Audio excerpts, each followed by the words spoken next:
vient de le faire avant la pub. Vous avez entendu les enfants, donc maintenant les grands. D'abord sur les réseaux sociaux, Benoît Galeret de LCI, bonsoir. Bonsoir. Deux équipes distinctes sur les réseaux à peu près de même taille. La team Sauver Willy, comme l'appelle Ahmed, et celle qui dénonce comme Karim un racisme ordinaire, pas conscient, pas méchant, plein de maladresse. Un stéréotype qu'on balance sans se rendre compte, c'est triste.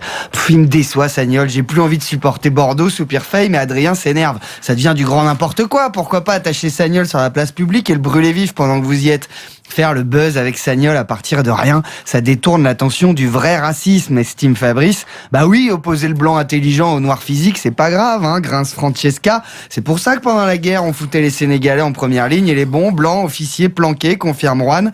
Pour ça là aussi, ses propos sont clairs, pas besoin d'interprétation, ils sont racistes. Le député PS Philippe Doucet tweet même « Je condamne le racisme ordinaire et inacceptable de Willy Sagnol. La FFF doit apporter une réponse politique. » Claude Askolovitch tempère et assure que Sagnol parle pas des Africains ni des Noirs, mais des joueurs africains, un langage codé évoquant la formation de ces joueurs. Il ajoute, là on fait un drame parodique sur un cliché balancé dans un bavardage sans grande tenue, désolé. Ah oui, soupire Diarra, c'est nous qui interprétons mal, autant pour nous. Le plus marrant, remarque Patron pour finir, c'est que s'il avait dit l'inverse, les Européens sont plus chers, la junte du juste serait restée couchée.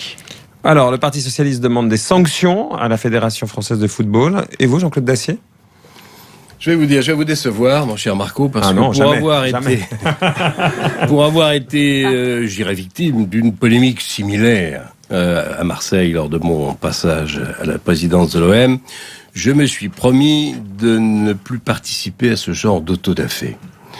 Les professionnels de l'indignation, les professionnels de l'antiracisme sont à l'œuvre, les petits marquis des médias en rajoutent. Moi, je ne ferai pas de commentaires. On comprend votre commentaire à travers ce que vous dites ce soir. Non, je pense que vous comprenez ce que dit Willy Sagnol. Eh ben, si vous avez compris mon commentaire, c'est pas ça que je n'ajoute rien. Les petits marquis, ça me va, très bien.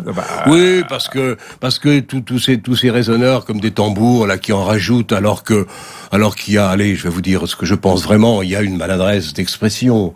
Quand on a géré un vestiaire, quand on a géré une équipe de football, on peut comprendre. Alors, qui s'explique avec ses joueurs? Vous croyez que ça vaut qu'on en parle depuis hier soir dans tous les médias, toutes les demi-heures? Enfin, franchement, dans quel pays vivons-nous? Ça n'a plus de sens. Et vous, Claude Gabane, vous la comprenez, cette polémique ? C'est-à-dire, ce que je comprends, c'est qu'il faut être en permanence extrêmement attentif à toutes les manifestations et expressions de racisme, sous quelque forme que ce soit et où que ce soit. Donc, je comprends qu'il faille être toujours vigilant, toujours en garde. S'agissant de Willy Sagnol, je vous avoue que l'indignation, elle doit être adaptée à la cible. Et je pense qu'elle peut être très forte, très grande, parce que le monde du football, Jean-Claude Dacier pourrait le confirmer, le monde du football, pas seulement en France, en Europe, est en permanence marqué par des incidents de type raciste. Je pense au championnat italien, je pense au championnat anglais, où beaucoup de noirs sont l'objet, de joueurs noirs sont l'objet de risées franchement racistes. Là, je suis un peu étonné que Willy Sagnol ait été maladroit. Plus que maladroit, peut-être. Ce garçon devrait prendre un peu plus de temps pour réfléchir quand il s'adresse à des journalistes. Mais enfin, il a nommé comme capitaine de l'équipe de Bordeaux un joueur sénégalais, un beau joueur. Et alors personne ne partage l'idée que les joueurs africains ne seraient que puissance, indiscipline. Il y a des merveilles dans le monde du football africain. Je pense à Eto'o, je pense à Drogba, je pense autrefois à Trigana. Autrement dit, attention au racisme, tout le temps, oui, mais ne nous trompons pas de cible et d'indignation. Je suis d'accord. Je crois que oui, mais je pense que on peut pas isoler la remarque de celui qui l'a faite. Il est clair que la même remarque faite par un haut dignitaire du Front National, on n'aurait pas passé 2 heures à en débattre pour savoir si c'était du racisme ou pas du racisme. On aurait eu notre réponse par l'identité même de celui qui l'aurait prononcé. J'ai pas l'impression, et je ne connais pas Sagnol et je m'y connais pas beaucoup en football pour tout dire, j'ai pas l'impression qu'on ait affaire à un serial raciste dans la personne de Willy Sagnol.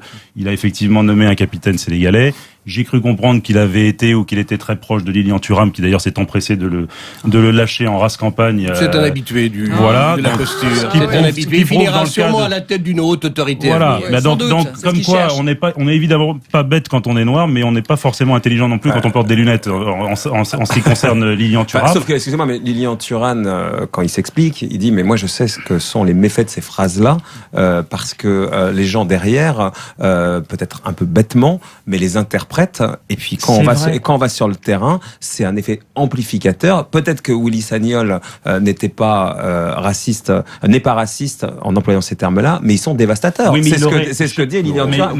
Vous avez raison, mais je pense qu'il aurait été dans ce cas mieux inspiré vis-à-vis de son ami, qui est Willy Sagnol, de lui conseiller de s'expliquer sur ses propos, ce qu'apparemment il a refusé de faire, et c'est idiot, parce qu'il aurait dû revenir dessus et clore la polémique d'une ou deux phrases, plutôt que de publiquement et par voie de presse le condamner, comme ça avait déjà été beaucoup fait par tout le monde. Mais je vous dis, c'est un habitué. Mais sur le fond, Jean-Claude Dacier, puisque ce qui dénonce Thuram, c'est les effets, l'impact de ce style de parole, même si ce n'est qu'une maladresse. Hein. C'est quand même ça dont il s'agit. Il dénonce, professionnel de la dénonciation. Hélène Pilichowski. Moi, je pense que des personnes comme Lilian Thuram participent au contraire de l'hypersusceptibilité des personnes qui sont concernées.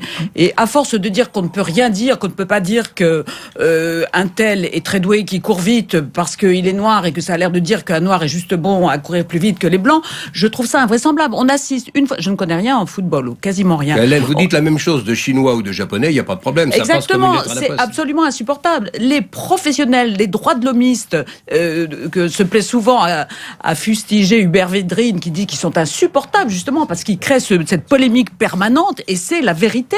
Ce sont eux qui exacerbent le débat. Ce pauvre Willy Sagnol, qui est probablement quelqu'un qui apprécie ses joueurs, mais en fait quand le marathon de Paris est gagné par un Éthiopien ou un Kényan, etc., tout le monde sait très bien que c'est parce que leurs conditions de vie, peut-être la manière dont ils sont contraints de vie, etc., favorisent leur talent par rapport aux blancs repus que nous sommes ici.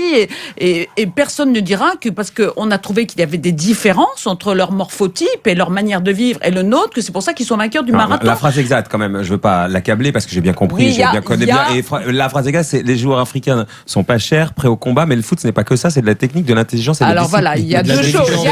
Mais Marco, de l'intelligence de jeu. De l'intelligence de jeu. Il y a l'intelligence, ça va pas bien, effectivement. L'intelligence et puis le fait qu'il soit pas cher, ça, effectivement, on ne peut pas dire que ça soit valorisant quand même. Pardonnez-moi, je ne veux pas rentrer dans cette polémique, je me suis juré de pas le faire. Mais on peut avoir on peut aussi avoir des propos parfois très maladroits qui trahissent pas forcément une pensée mauvaise ou malveillante, ça peut arriver. Le bûcher pour un oui, pour un non. Mais si la LICRA porte plainte, ça c'est dommage. Ça c'est dommage parce que ça va faire encore un. Il faut bien qu'il s'occupe. Ce qui est embêtant, c'est que Willy Sagnol a usé de clichés. Ce sont des clichés. Derrière, il y a un débat sur l'organisation du football, puisque va avoir lieu à partir du mois de janvier en Afrique la Coupe d'Afrique des Nations, et qui va mobiliser beaucoup de joueurs qui opèrent dans les championnats européens. Absolument, mon cher Claude, et je peux vous dire que c'est très chiant. Et en particulier oui, parce qu'ils désertent. Et donc, c'était ça le point de départ de la question à Willy Sagnol. C'est un vrai problème parce que vous avez vos meilleurs joueurs, ou quelques-uns de vos meilleurs joueurs qui partent pour 2 mois faire une compétition qui est tout à fait respectable, intéressante et spectaculaire, mais pendant 2 mois vous les avez pas. C'est à gérer de manière complexe. Willy Sagnol en conçoit une certaine amertume. Difficulté. Ceci dit, le football européen, sa puissance et sa richesse, on ne va pas empêcher les joueurs africains de jouer la Coupe d'Afrique des Nations, bien sûr. Sauf si ils attrapent Ebola. Alors, je suis d'accord avec vous, Marco. Les clichés, même dans une bouche innocente, restent des clichés. Et donc, je demande à tous les responsables du football de réfléchir, de penser, de oui, mais enfin, ils vont pas vivre sous la terreur, quand même. Non, mais de s'organiser quand on parle à des journalistes pour éviter, en effet, ce genre d'incident. Allez, à suivre, la jacquerie. On en débat dans un instant. On fait le monde à 19h30 sur RTL ce soir avec Romain Actuel, Jean-Claude Dacier, Claude Cabane et Hélène Pilichowski. Les agriculteurs sont donc en colère. Ils dénoncent notamment ces normes trop nombreuses qui les empêchent de faire leur métier. Pour eux, c'est autant une crise morale qu'économique. Alors comprenez-vous leurs inquiétudes? Trouvez-vous que le gouvernement soit suffisamment à leur écoute sur les réseaux sociaux, Benoît Galeret? Eh bien, leurs actions musclées divisent. Samuel s'amuse d'ailleurs de voir les mêmes comptes militants qui hurlaient sur les manifestants de Sivins encenser les dégradations des agriculteurs et inversement. Je rappelle que quand des agriculteurs détruisent des trucs, ce ne sont pas des casseurs, mais des travailleurs désespérés, grince Eric. Je te souhaite de travailler à perte tout en étant méprisé et tu pourras la ramener, lui rétorque Alex.